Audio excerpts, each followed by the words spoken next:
Hello అండి, ఈ వీడియోలో డిప్లొమా 4th సెమిస్టర్ ఈసీ వాళ్ళకి ఎలక్ట్రానిక్ సర్క్యూట్స్ 2 సబ్జెక్ట్ నుండి ఆప్ యాంప్ యాజ్ సమ్మర్ చూద్దామండి.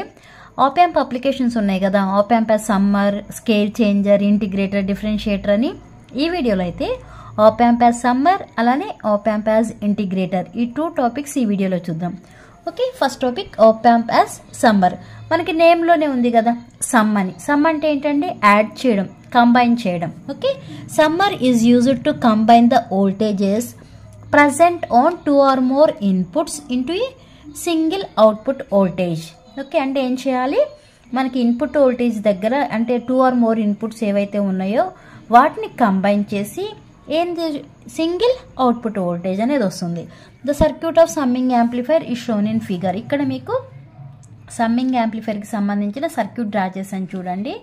ఈ సర్క్యూట్ చూస్తే మీకు ఒక అర్థం అవుతుంది, ఎందుకంటే already AAP amp as inverting amplifier and AAP amp as non inverting amplifier చూశారు కాబట్టి అక్కడ సర్క్యూట్ కన్స్ట్రక్షన్ అంటే కేసీఎల్ అవన్నీ ఎలా అప్లై చేయాలో మీకు ఐడియా ఉంది కాబట్టి ఇది ఈజీగానే అర్థమవుతుంది. ఓకే, ఇది మీకు ఆప్ యాంప్. ఇక్కడ మైనస్ ఉంది, ఇక్కడ ప్లస్ ఉంది. మైనస్ వచ్చి ఏమంటాము ఇన్వర్టింగ్ టర్మినల్ అంటాము, ప్లస్ ఏమో నాన్ ఇన్వర్టింగ్ టర్మినల్. ఓకే, ఇక్కడ వచ్చేప్పటికి ఇన్పుట్స్ ఎన్ని తీసుకున్నాం మనం? 3 ఇన్పుట్స్ తీసుకున్నాం. ఓకే, ఏంటా ఇన్పుట్స్? V1, V2, V3 ఈ 3 ఇన్పుట్స్. ఓకే, అలానే ఇక్కడ వీటిలో ఫ్లో అయ్యే కరెంట్ ఏంటండి? I1, I2, I3. ఇవన్నీ దేనికి ఇచ్చాం మనం? ఇన్వర్టింగ్ ఇన్పుట్కి ఇచ్చాం. ఓకే, అలానే అవుట్పుట్ అనేది తీసుకొచ్చి దేనికి కనెక్ట్ చేసాము? నెగిటివ్ టర్మినల్కి కనెక్ట్ చేసాము త్రూ ఫీడ్బ్యాక్ రెసిస్టర్ RF. ఇలా అవుట్పుట్ని తీసుకొచ్చి ఇలా మైనస్ అంటే ఇన్వర్టింగ్ టర్మినల్కి ఇచ్చాము అంటే మైనస్కి ఇచ్చామంటే అదే ఫీడ్బ్యాక్ అని చెప్పాను, నెగిటివ్ ఫీడ్బ్యాక్ అని చెప్పాను. అదే అవుట్పుట్ని తీసుకొచ్చి ప్లస్ టర్మినల్కి ఇస్తే దాన్నేమో పాజిటివ్ ఫీడ్బ్యాక్ అని అంటాము. ఇప్పుడు ఈ సర్క్యూట్ని బట్టి మనం ఏం ఫైండ్ అవుట్ చేయాలని చెప్పాను? 2 or more ఇన్పుట్ వోల్టేజెస్ ఉన్నాయి కదా, వాటిని కంబైన్ చేసి మనం ఏం ఫైండ్ అవుట్ చేయాలి? అవుట్పుట్ వోల్టేజ్ అనేది ఫైండ్ అవుట్ చేయాలి. ఓకే, దానికి సంబంధించిన ఒక 2-3 లైన్స్ నోట్స్ చూసి తర్వాత అవుట్పుట్ వోల్టేజ్ ఎలా క్యాల్కులేట్ చేయాలో చూద్దామండి. In summing amplifier circuit voltages V1, V2 and V3. ఇక్కడ మనకి ఎన్ని వోల్టేజెస్ ఉన్నాయి? 3 వోల్టేజెసే కదా. V1, V2 and V3 are applied to the inputs. Okay, apply చేసాం కదా అవి ఇన్పుట్స్. And produces currents. దీనిలో ఫ్లో అయ్యే కరెంట్స్ ఏంటి? 3 currents I1, I2, I3. And the output voltage V out becomes proportional to the sum of the input voltages V1, V2, V3. ఆ 3ని some చేయడం వల్ల అంటే యాడ్ చేయడం వల్ల మనకి అవుట్పుట్ వోల్టేజ్ అనేది ఎలా వస్తుందో చూద్దాం. ఓకే, అదే the equation of output voltage can be derived as follows అన్నప్పుడు మనం డిరైవ్ చేయాలి. అంటే ఫస్ట్ ఏం చేయాలి? Apply KCL. అంటే ఈ నోడ్ దగ్గర KCL అనేది అప్లై చేయాలి. KCL అంటే ఏమని చెప్పాము? Kirchhoff's current law. Kirchhoff's current law statement ఏంటండి? Sum of incoming currents equal to sum of outgoing currents. ఇక్కడ మనం నోట్గా తీసుకుంటే ఈ కరెంట్స్ అన్ని ఎలా వస్తున్నాయి? ఈ డైరెక్షన్లో వస్తున్నాయి. ఓకే, ఈ డైరెక్షన్ అంటే ఇవన్నీ ఇక్కడున్న 3 కరెంట్స్ డైరెక్షన్ అనేది ఇటువైపు వస్తుంది, అంటే ఈ నోడ్ దగ్గరికి వస్తున్నాయి. అంటే ఇవన్నీ కూడా ఎలా కన్సిడర్ చేస్తాము? ఇన్కమింగ్ కరెంట్స్గా కన్సిడర్ చేస్తాము. ఇక్కడ IF ఉంది చూడండి, ఈ కరెంట్ అనేది ఈ నోడ్ నుంచి ఈ డైరెక్షన్లో వెళ్తుంది, అంటే బయటికి వెళ్తుంది. అంటే ఇది leaving current from the node. ఇవన్నీనేమో ఎంటరింగ్ కరెంట్స్, ఇదేమో లీవింగ్ కరెంట్. ఇవి ఇన్కమింగ్ కరెంట్స్, ఇవి outgoing current. Sum of the incoming currents equal to sum of the outgoing currents వేయాలి. ఓకే, ఫస్ట్ ఇన్కమింగ్ కరెంట్స్ ఏమేమి ఉన్నాయి? I1, I2, I3 ఉన్నాయి. వీటిని some చేయాలి. అలానే అవుట్ గోయింగ్ కరెంట్ ఒకటే ఉంది కాబట్టి ఓన్లీ IF వేస్తాము. నెక్స్ట్ ఇప్పుడు I1 ప్లేస్లో ఏం రాస్తామండి మనం? I equal to form V/R form వస్తుంది కదా, ఆ ఫామ్ తీసుకుంటూ ఇప్పుడు I1 ప్లేస్లో ఏమని రాస్తాం మనం? V1. ఇక్కడ V1 ఉంది కదా, V1 డైరెక్షన్ అనేది ఇలా ఉంది కాబట్టి V1 మైనస్ VA/R1 అని రాస్తాం. ఓకే, I1 ప్లేస్లో V1 minus VA/R1. Next I2 ప్లేస్లో ఏమని రాస్తాం? V2 మైనస్ VA/R2 అని రాయాలి. నెక్స్ట్ I3 ప్లేస్లో ఏం రాస్తాము? V3 మైనస్ VA/R3 అని రాస్తాము. ఇవన్నీ కూడా incoming currents. Next out going current IF ప్లేస్లో ఏం రాస్తాము? ఇది ఈ డైరెక్షన్లో వెళ్తుంది కాబట్టి VA మైనస్ VOUT/RF అని రాస్తాం, అవుట్ గోయింగ్ కరెంట్స్. ఇప్పుడు అవన్నీ రాసి అవుట్పుట్ వోల్టేజ్ అనేది ఎలా క్యాల్కులేట్ చేయాలో చూద్దాం. ఓకే, ఫస్ట్ అది రాయండి. Applying KCL at node A. Apply KCL అంటే Kirchhoff's current law at node A.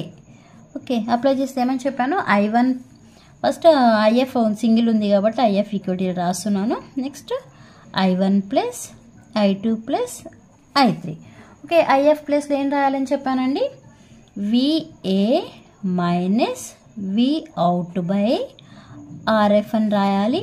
I1 ప్లస్లో ఏమని రాయని చెప్పాను, V1 minus VA by R1 plus I2 ప్లస్లో V2 minus VA by R2 plus I3 ప్లస్లో V3 minus VA by R3 అని రాయాలి. Okay, next మనకి వర్చువల్ గ్రౌండ్ ఒకటి ఉంది కదా, వర్చువల్ గ్రౌండ్ కాన్సెప్ట్లో ఏమని చెప్పాను, VA అనేది 0 అవుతుంది అని చెప్పాను. ఓకే, అంటే అక్కడ మనం గ్రౌండ్కి కనెక్షన్ ఇవ్వకపోయినా బట్ అక్కడ గ్రౌండ్ కనెక్ట్ చేసాము అనే మీనింగ్. ఓకే, అదే ఇక్కడ రాయండి, డ్యూ టు వర్చువల్ గ్రౌండ్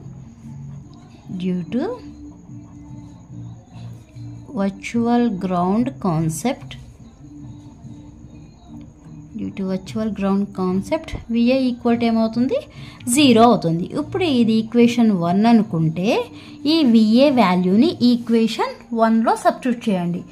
అప్పుడు ఎలా అవుతుంది అంటే VA ఉన్న ప్రతి ఒక్క ప్లేస్లో 0 రావాలి.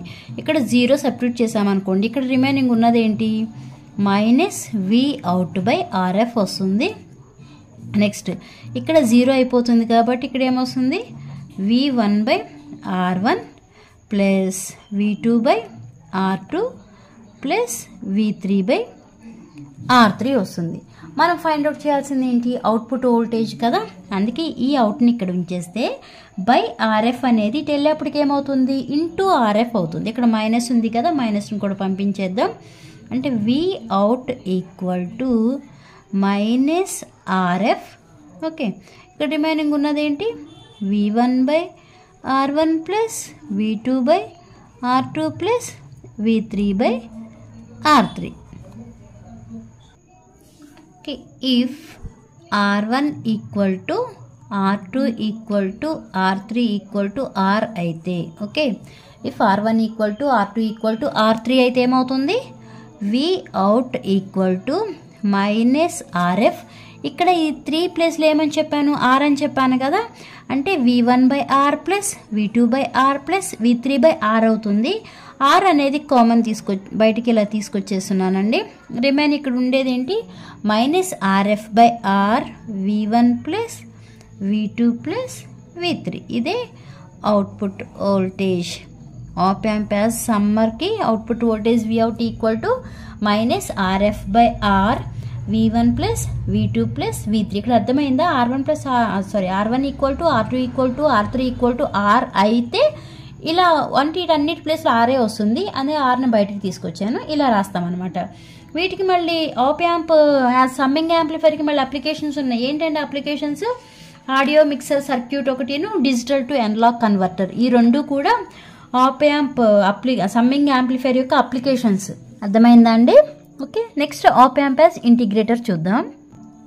Okay, op amp as integrator. The op amp integrator is an operational amplifier circuit that performs the mathematical operation of integration.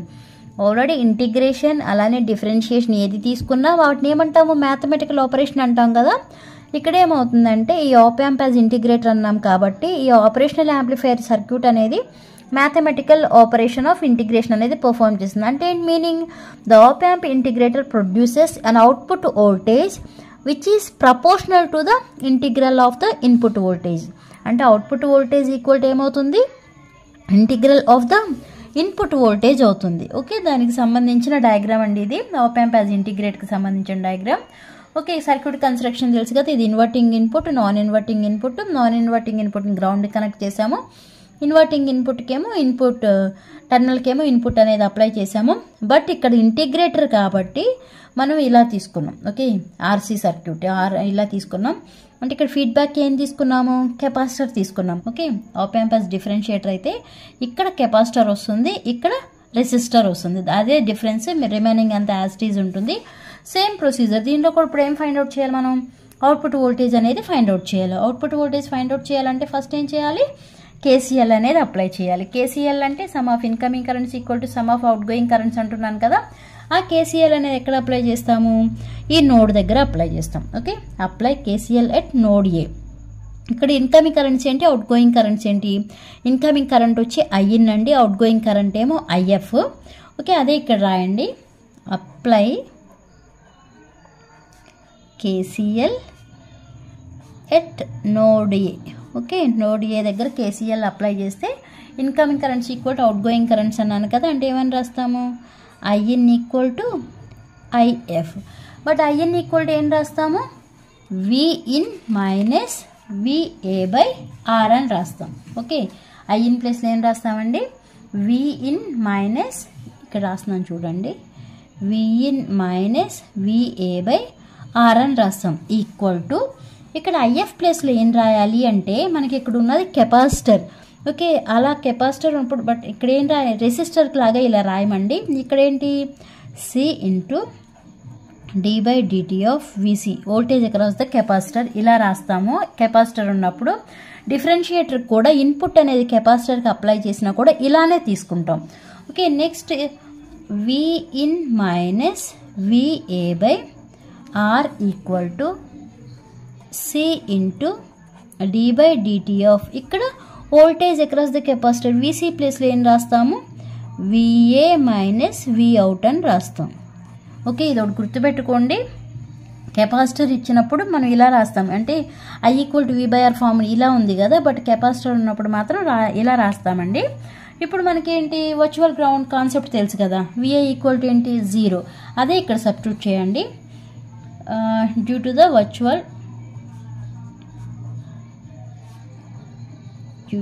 Virtual ground concept VA equal to ఏమవుతుంది, 0 అవుతుంది. ఆ విఏ ఈక్వల్ టు 0నే ఈ equation, అంటే ఇది 1 అనుకుంటే, okay, equation 1 substitute VA equal to 0 in equation 1. Okay, అప్పుడు ఇక్కడ ఏం రాస్తాం, విఏ అనేది 0 అయిపోతుంది కాబట్టి రిమైనింగ్ ఉండేది ఏంటి, విఇన్ బై ఆర్ మిగులుతుంది. ఓకే, ఈక్వల్ టు ఇక్కడే మిగులుతుంది, ఇక్కడ విఏ ఈక్వల్ టు 0 కదా, ఇక్కడ మైనస్ ఉంది, ఈ మైనస్ ముందుకు తీసుకొచ్చేస్తున్నాను, అంటే ఎలా రాస్తాం, minus C D by DT of V out అని రాస్తాం. ఓకే, ఇక్కడ 0 కాబట్టి ఈ మైనస్ ఉంది కదా, ఆ మైనస్ని జస్ట్ ముందుకు తీసుకొచ్చి రాశాను అంతే. ఇప్పుడు ఏం చేస్తారంటే ఇంటిగ్రేషన్ అనేది అప్లై చేయండి ఈ ఈక్వేషన్కి. ఓకే, ఈక్వేషన్ 2 అనుకోండి, apply integration to equation 2 on both sides. Okay, integrating equation 2 on both sides. Equation 2ని ఇంటిగ్రేట్ చేయండి బోత్ సైడ్స్. అప్పుడు ఏమవుతుంది, integral V in by R equal to, ఇక్కడ ఇంటిగ్రేషన్ అప్లై చేస్తే మనకి ఇంటిగ్రేషన్ డిఫరెన్షియేషన్ క్యాన్సిల్ అయిపోయి రిమైనింగ్ ఉండేది మైనస్ సి ఇంటూ వి అవుటే మిగులుతుందండి. ఓకే, ఇక్కడ ఇంటిగ్రేషన్ అప్లై చేస్తే ఇంటిగ్రేషన్ డిఫరెన్షియేషన్ క్యాన్సిల్ అయిపోయి రిమైనింగ్ ఉండేది minus C into V out. అంటే ఇక్కడ ఎలా రాసుకోవచ్చు, 1/r బయటికి తీసుకొచ్చేయండి, కాన్స్టెంట్ కదా, రిమైనింగ్ ఉన్నది ఏంటి, integral V in DT equal to minus C into V out. మనం ఫైండ్ అవుట్ చేయాల్సింది ఏంటి, అవుట్పుట్ వోల్టేజ్ కదా, ఈ వి అవుట్ని ఇటు ఉంచేస్తే ఈ సిని ఇటు తీసుకొచ్చేయండి, ఇక్కడ ఇంటూ ఉంది కాబట్టి ఇటు వచ్చేప్పటికి ఏమవుతుంది, బై అవుతుంది, మైనస్ని కూడా తీసుకొచ్చేయండి. అప్పుడు ఎలా రాస్తాము, V out equal to minus 1/RC integral VIN into DT. ఇదే అవుట్పుట్ ఆప్ యాంప్ యాజ్ ఇంటిగ్రేటర్కి output voltage V out equal to minus 1/RC. Already మనం డెఫినేషన్లో చెప్పాము ఏమని, op amp integrator produces an output voltage which is proportional to the integral of the input voltage అని. అదే దాని definition సంబంధించి equation ఇదండి. ఓకే, అర్థమైనాయా అండి? అర్థమైతే లైక్ చేయండి, షేర్ చేయండి, అలానే సబ్స్క్రైబ్ చేయండి. నెక్స్ట్ వీడియోలో రిమైనింగ్ అప్లికేషన్స్ చూద్దాం.